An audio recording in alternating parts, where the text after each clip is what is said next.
Gold Coast Hotel, ye no one cramantam ni mo, no bejuma bi en fieduni oni wo mesanya ye adwuma bom abaso. Na nam hwehwe pa, adwuma mpanyimfo de kwa mu, efira fimpino ne nkro no mu a wote ye besi saa bre yinti no. Ama abre bia no, adwuma na ko nanim na sanso so ene hunu mpontio. Na sanso so no mo de hwehwe gu akwa mu, e de ma adwumayefo enu nti no, abre bia no, ebo mo so de omo nimde, ebu adwuma no. Abra Managing Director Emma Access Bank Ghana, Olumide Olatunji ekasa wodwumadi na se no. Wo kire se esa soma kwakwa isika kura bia baako a wo mudin ya hyeta obi asafa na nyina mu na wo bɔ homodin wo man Ghana mu nti no na ho hia yie so madwumayefo yi a wo mo bɔ homodin ya wo makyade nso danso no wo mutumi bɔ mabaso na okoso ade wo mo fantete ne kyerɛkyerɛ mu se de bɛya a wo mo soso ade makyade adua wo mo no ebekoso a enyini. In Access Bank, we surround ourselves with people who can challenge us and who can take us to greater and greater and greater and greater levels.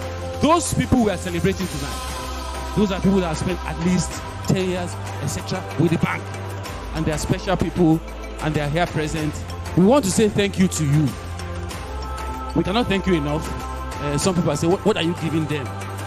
I'm not sure it's about the gift, but it's the fact that we have taken the time out to recognize you and to say that the work you do has made us what we are or who we are today.